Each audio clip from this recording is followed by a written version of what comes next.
Welcome, modern day mystics, fellow truth seekers, James and Justin, back again with another reaction video. In this one, we're going to have a little fun. Kurzgesagt released another video. This one's titled, "There are thousands of alien empires in the Milky Way."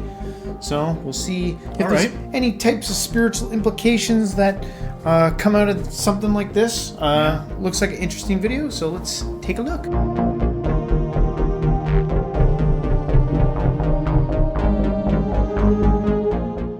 What if there are thousands of alien empires in the Milky Way, each spanning a few to maybe tens of star systems, chatting, trading, sometimes shooting or ignoring each other politely?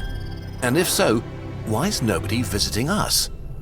While the Milky Way is ancient and gigantic, even traveling at 10% the speed of light, any civilization could take over the whole galaxy within a million years.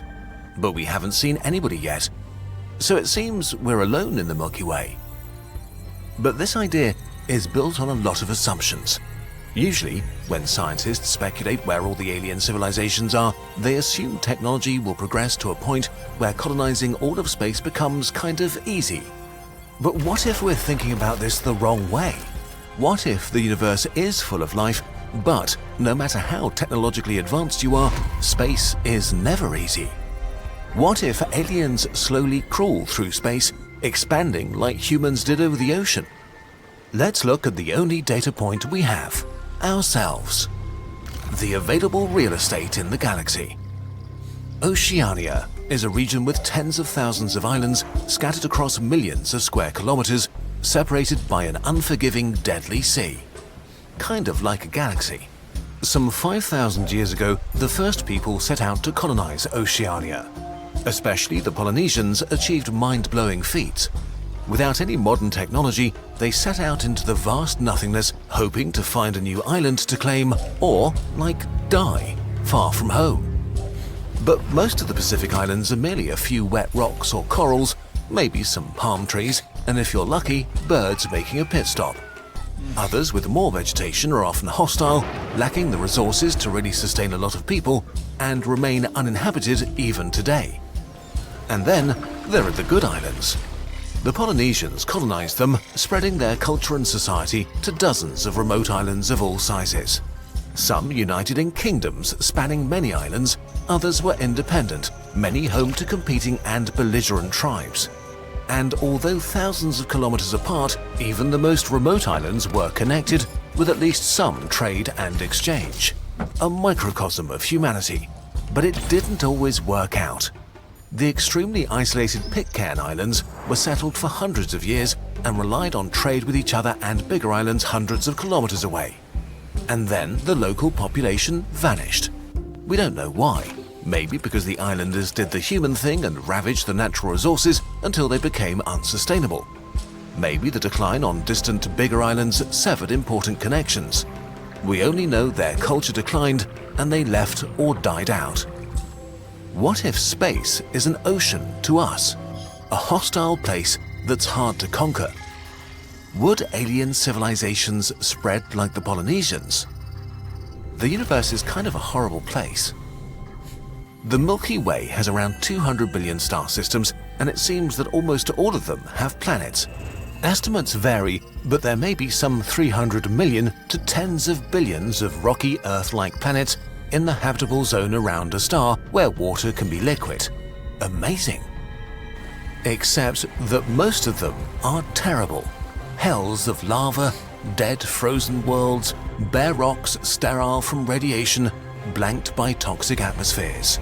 It's easy to forget, but Venus and Mars are Earth-like too. Mars is the next human frontier and fairly exciting. But Mars dust is poison, and deadly radiation and low gravity will make you sick. Mars is the worst. Except Venus is even worse, crushing you to death, burning and dissolving you in acid. If humanity was really motivated and had the resources and energy, both could be terraformed within maybe 1,000 years. We showed how in other videos. But the thing is, we already have a planet that's pretty great, so currently humanity's motivation is not very strong. Now let's think about this in terms of galactic expansion. If the Milky Way is like a vast ocean full of islands, Most are planets like Mars and Venus, barren rocks or corals where nothing grows and the elements kill you. Imagine boarding a generation ship to travel for 100 years or more, only to arrive at a new star and then you get a Mars. Or worse, a Venus. What a letdown. Terraforming them is such an intense investment in terms of resources to make it worth spending the time to travel to the stars for bad planets. Maybe the simple reason we don't see galaxy-spanning civilizations is that the economics just don't add up for almost all of the star systems out there. But wait, you might say it's actually easy. A high-tech race with unlimited resources could automate this process, sending thinking machines that report back every few thousand years with new planets ready for fresh settlers or automated ships with embryos. But if it were that easy, someone would have done it by now. So either we are really alone, or it's not easy. Thinking about alien civilizations, you need to make loads of assumptions. And for this video, we're assuming that space is hard even for high-tech civilizations that have broken free from the limitations we have today. Now, things are getting exciting. So what if alien civilizations actually ignore the bad islands and just pick the very best? Stringing together island empires like the Polynesians. Thousands of galactic empires. Every star moves in its own orbit through the galaxy, and most stellar neighborhoods are only temporary. At any given time, in some regions there will be more good islands than in others, while simply because of bad luck, other regions will be pretty isolated. I think one of the reasons I picked this video is I like the perspective of thinking about other civilizations out there in space in relation to some of the content that we do on this channel, because we cover a lot of religious beliefs and there are so many different perspectives just here on Earth of how people imagine things should be or the way that it is, right? And how we have so many different, depending on where you go, what country you visit, what time period you live in. Yeah, what time period you live in, what everyone believes is going to be different. Yep. And so if you expand that out into this vast universe and think of the probability of like thousands, maybe millions of civilizations out there all having the same thing going on, you know, maybe we don't need to take ourselves so serious. Think about how heated we get about some of the passionate about the belief systems and the things that we need to be right and the things that we are so certain about. Yeah. And then that we carve into things. We make graven images. This will shall not change. We'll freeze it. Statues, and we'll go against nature, which is, and we'll freeze this. We'll make it static and not moving, right? And it's true. If you went back 1,000 years, you might be first of all, people looking at the past into where we're now, they wouldn't understand what they were seeing. They might be like horrified at some of the things we do. Just watching a horror movie, guy's getting tortured. Like, you know what I mean? They might be like, like not know what to do. And who knows what we would think of people in the distant future, let alone aliens. They'd be like, well, you guys don't blib-blorb? And they like do something crazy that we don't understand and like change shape, vibrate into a different shape. Like, what the hell is even happening? We can't communicate. They're so different.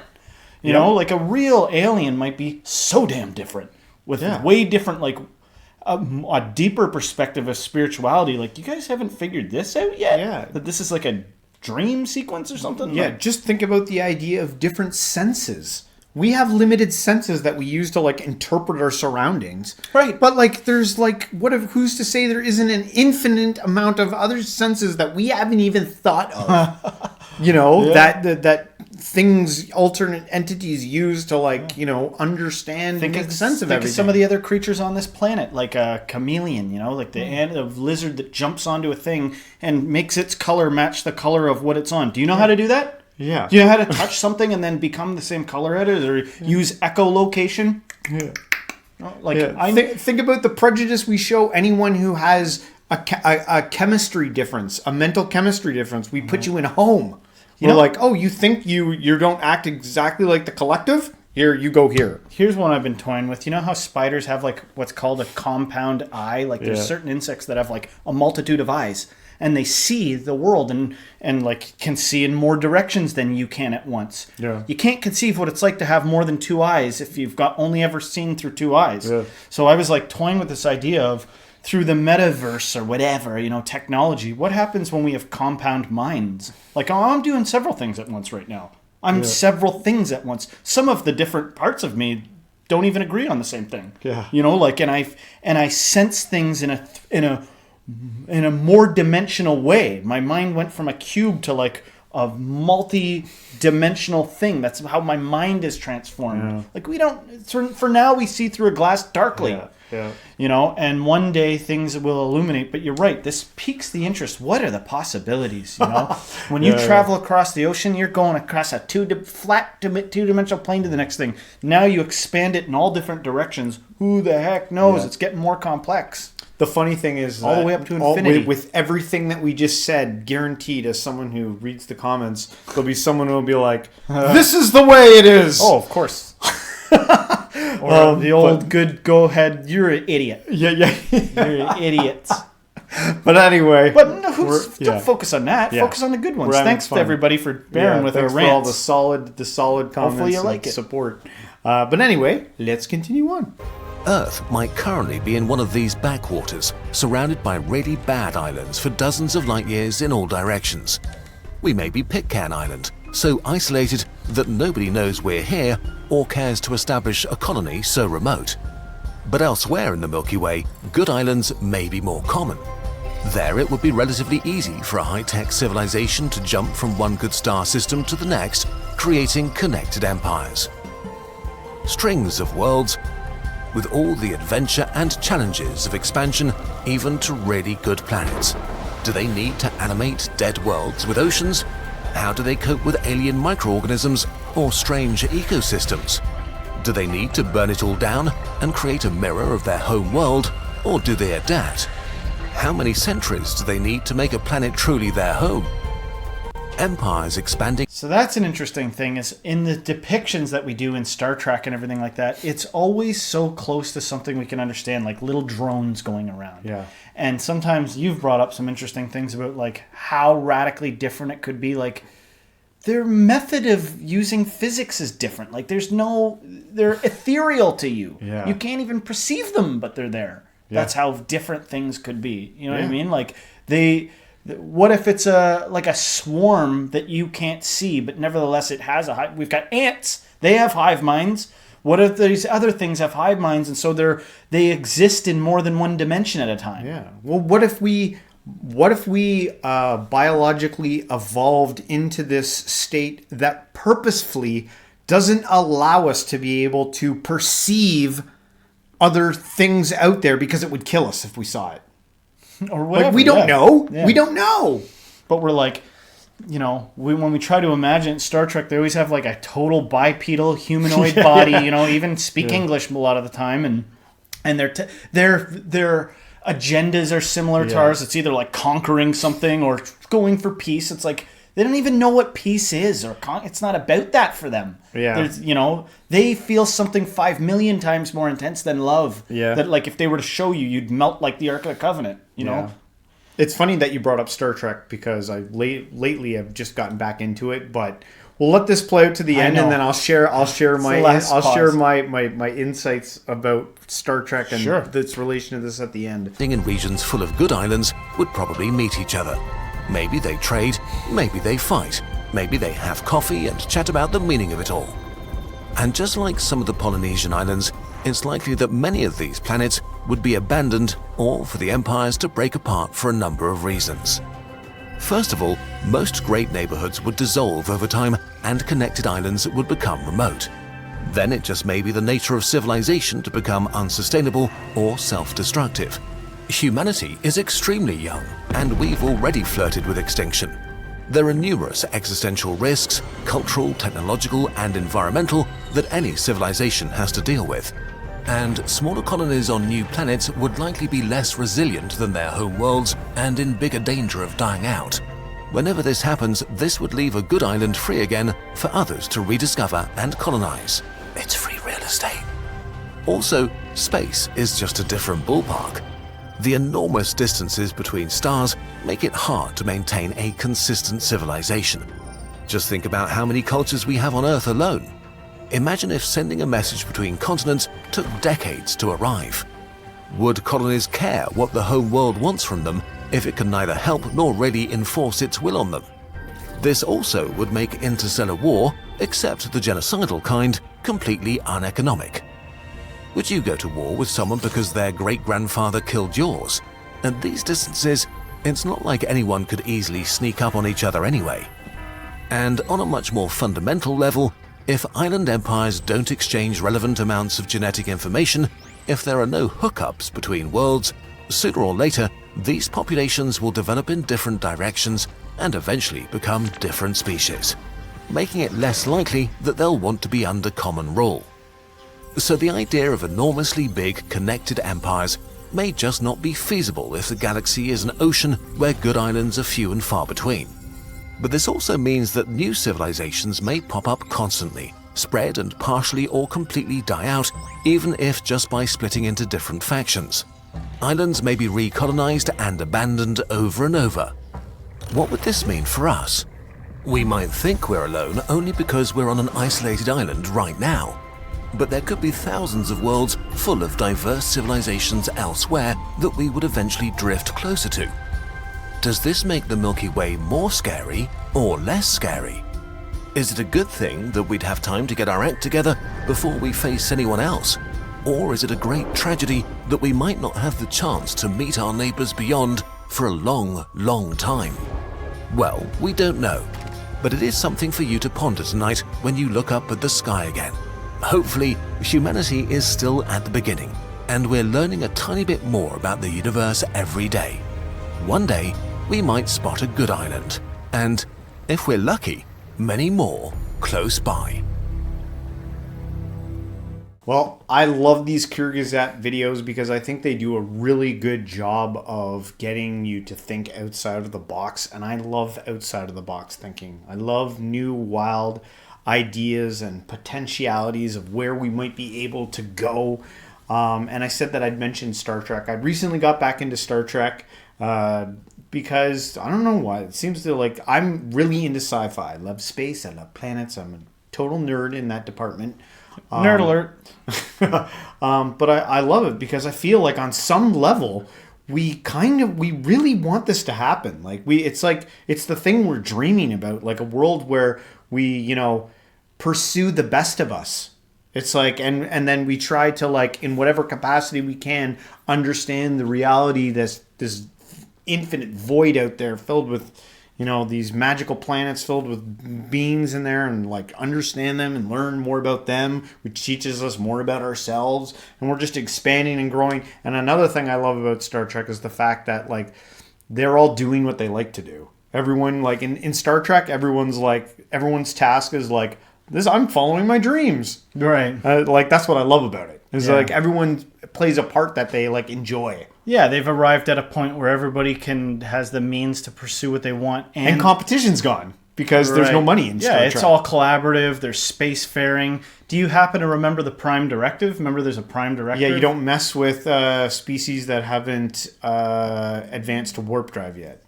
It's actually, I can't believe it was the cultural phenomenon it was. It's so high of a lofty thinking. It's definitely something to aim at. And I heard it was also like the characters and the alien races were based off of spiral dynamics. I think maybe TNG. I've heard that too, or maybe all of it. I don't know. Yeah. Different stages of spiral dynamics. Go check out what that is. Yeah. But good stuff, I think it's interesting that it stimulates in you outside the box thinking. Yeah. Like creative thinking, like, well, what if this and if this and stuff like that. And I thought about that one comment I made, like, what if there was a species? What if there's like a species, that can exist in more than one dimension at a time? Yeah. Or at one point you mentioned, like, what if some of these aliens have space travel, but it's not it's not machinery. It's like their biological ability is to travel through space at super fast speeds. Yeah. Like, it's different than you think.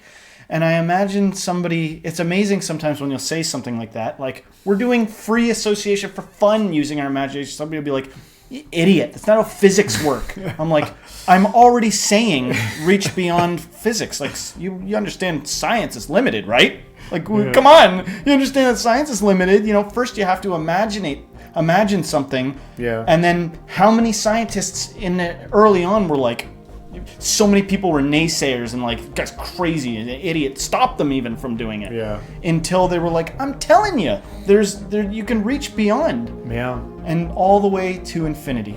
Yeah. All the way to like things that, you know, are very unfathomable. Yeah. No, good stuff. I think we'll end it on that point. Very good. If you guys liked our reaction to this video, please don't forget to hit the like, subscribe, share this with a friend, and everyone until next time, stay spiritual.